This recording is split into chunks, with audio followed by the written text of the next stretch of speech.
Our programs offer many languages. Please visit suprememastertv.com/schedule. Nos programmes offrent plusieurs langues. Veuillez visiter suprememastertv.com/schedule. Nuestros programas ofrecen varios idiomas. Visite suprememastertv.com/schedule. Unsere Sendungen bieten viele Sprachen. Gehen Sie auf suprememastertv.com/schedule.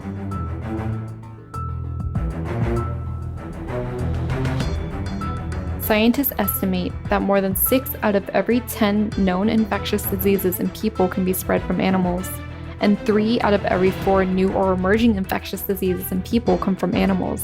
This is known as zoonotic disease transmission.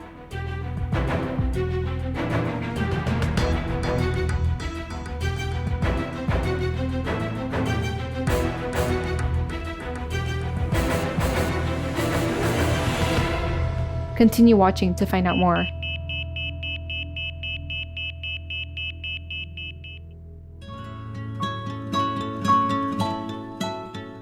Greetings, brilliant viewers. My name is Lydia. The people of picturesque Montserrat wish that your days are filled with vitality and spiritual upliftment.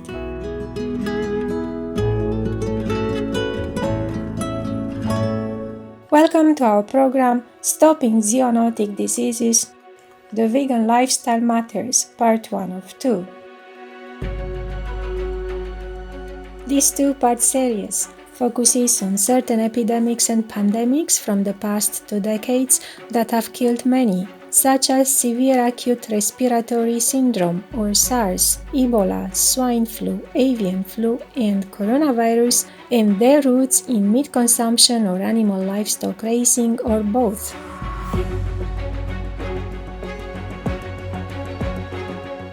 We also cover how a plant-based diet is the best way to minimize zoonotic diseases or infectious diseases caused by the transmission of germs between animals and humans.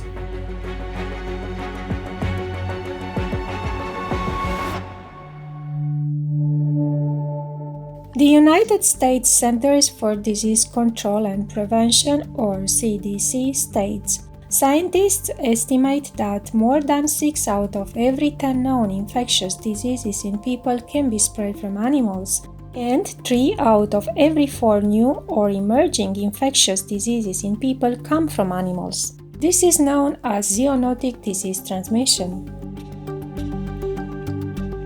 The CDC defines an epidemic as the number of cases of a transmittable disease arising suddenly above the expected level in a given population within a short period of time. A pandemic is an epidemic that has spread over several countries or continents, usually affecting a large number of people.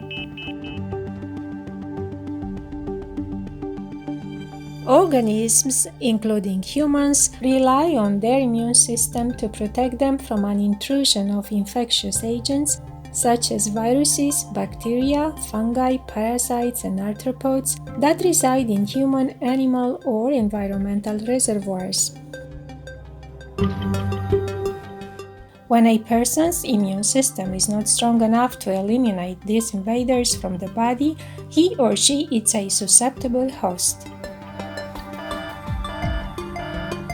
Eventually, a person can become sick and starts to show the disease's symptoms and can pass it on to others. This continuous process of interaction between an infectious agent and a susceptible host is known as the chain of infection in epidemiology. Normally, if an intervention is effectively implemented in time, the chain of infection can be stopped. Interventions include eliminating the source of the transmission, preventing the entry of infectious agents, and increasing one's immunity. If the root of the problem is ignored, infectious diseases can spin out of control.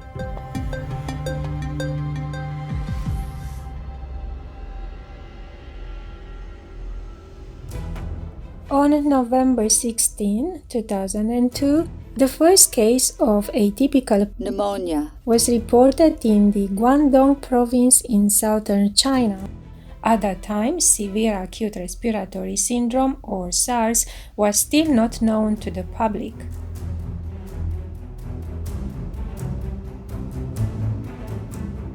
After reports of SARS outbreaks in Aulac or Vietnam, Canada, Hong Kong, and Taiwan or Formosa, the World Health Organization or WHO issued a global alert for the condition in March 2003.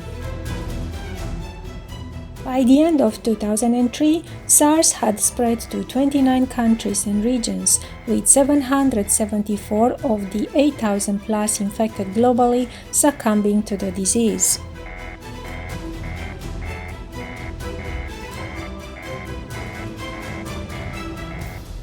In 2004, the CDC isolated a SARS-like virus from civets, suggesting a link between the disease and animals. The association between civets and humans was also discussed in an emerging infectious disease journal article published in 2005.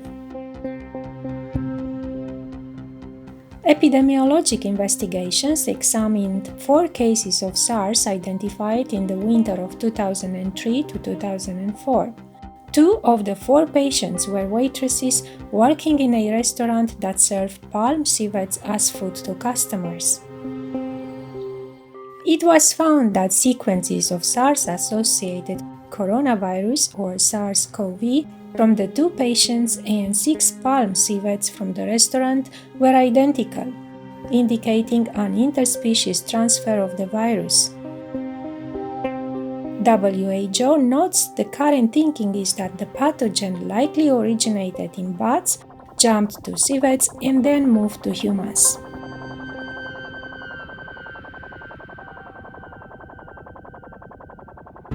After the SARS outbreak, the WHO has used the term a public health emergency of international concern to refer to an extraordinary event that constitutes a public health risk to other states through the international spread of disease.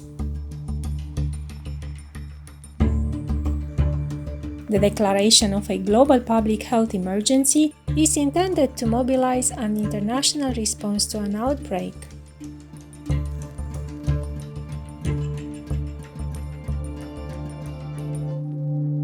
Since this framework was introduced in 2005, it has only been declared 6 times, and 4 of those events have one thing in common. The culprit of the swine flu, or H1N1 in 2009, the 2014 to 2016 Ebola and 2018 Ebola outbreak in Africa, and now the coronavirus, was the migration of germs from animals to humans.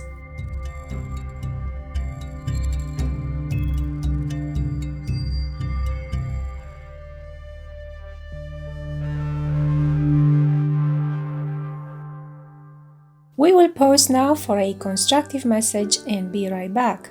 Please stay tuned to Supreme Master Television.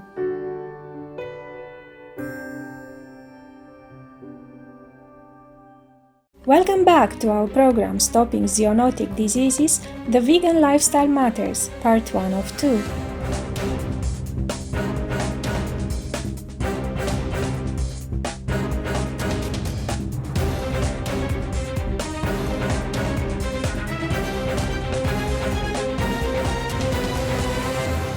The WHO warns against eating avian flu-infected birds and swine flu-infected pigs because of the health risks.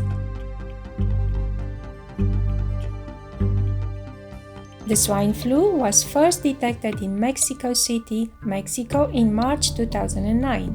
Because pigs can be infected by both the avian and human influenza viruses, industrial pig raising became a breeding ground for the new virus. The exchange of genetic materials between 3 species, pigs, birds, and humans, made the virus stronger and more easily transmissible between people.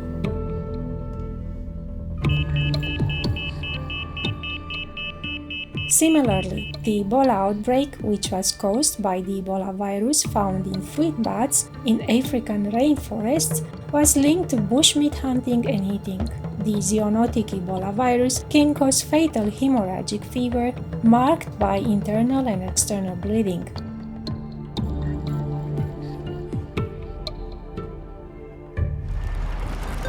An article from the journal Nature, published in 2017, suggests that deforestation also played a part in intensifying the outbreak due to shrinking habitats, which increased the chances of humans interacting with fruit bats.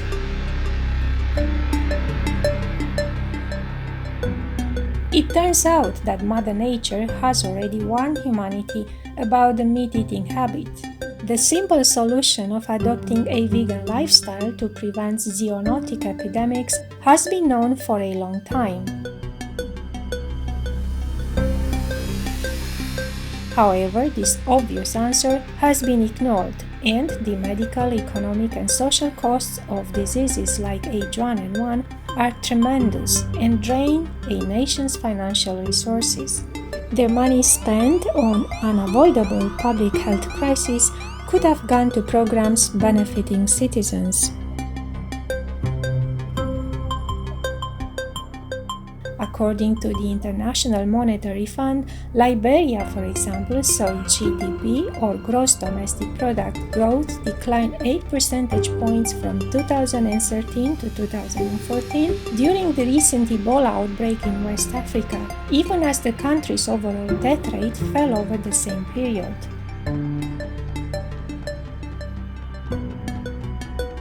Eating meat and animal livestock raising increases the chance of cross-species infection.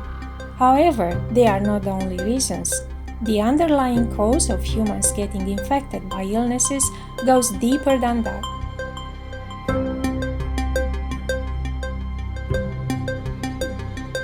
As we all know, most of the sickness come from meat because of the antibiotics fed to the animal, because of the anxiety which produce toxin in the animal meat, because we eat all these antibiotics and our body lose their resistance to the disease. Our body normally can fight the disease, but because we are fed with so much antibiotic meat, therefore our body become weakened, and the resistant system become out of order. Therefore, any kind of disease affect us and kill our life. And it is a pity.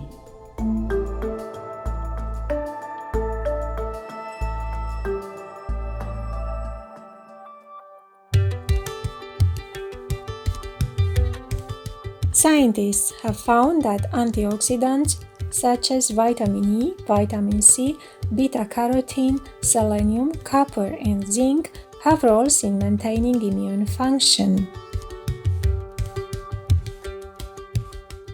This means that a diet that is rich in antioxidants can regulate one's resistance to bacteria, viruses, and parasites.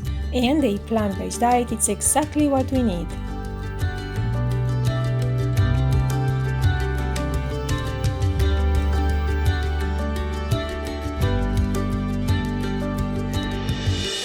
Renowned vegan American physician and founder of nutritionfacts.org, Dr. Michael Greger now discusses a study showing the immunoprotective powers of fruits and vegetables. As we age, our immune system starts to decline. That's why when you hear infectious disease advisories, they often list those at greatest risk include infants, the immunocompromised, and the elderly, because the elderly are, to some extent, immunocompromised. Recently, researchers in Belfast reported an investigation into the possibility that inadequate diet may be a contributing factor to immunological aging. Both immunity and fruit and vegetable intake can be low in the elderly, so they wonder if there might be a connection. So they rounded up 83 volunteers between 65 and 95 years of age, and randomized them into the control group following their pitiful 2 or fewer servings of fruits and vegetables a day diet, versus the experimental group that were told to consume at least 5. They did this for a month before they were due for their pneumonia vaccine. The experimental group didn't quite hit 5 daily servings, but at least they did better than the control group. Here's what happened when they were given Pneumovax. Here's the immune response in the control group. They were injected with pneumonia bacteria vaccine. Their immune systems should have gone crazy making antibodies to fight off the perceived invader, and they tried their best. But this is the group that was on almost 5 servings of fruits and veggies every day for the prior 4 weeks. Influenza and pneumonia constitute the 7th leading cause of death for our elderly. It's never too late to start eating healthier.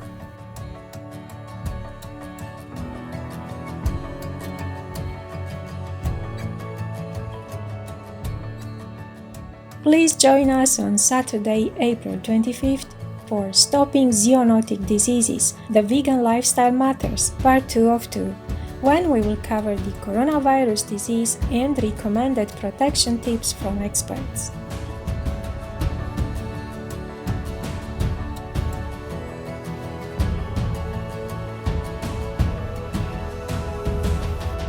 For more information about coronavirus or COVID-19, please visit who.int.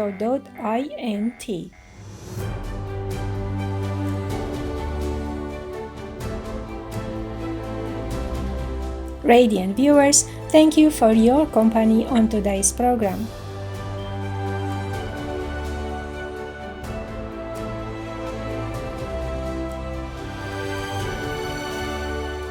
May you and your loved ones feel recharged by nature's healing energy.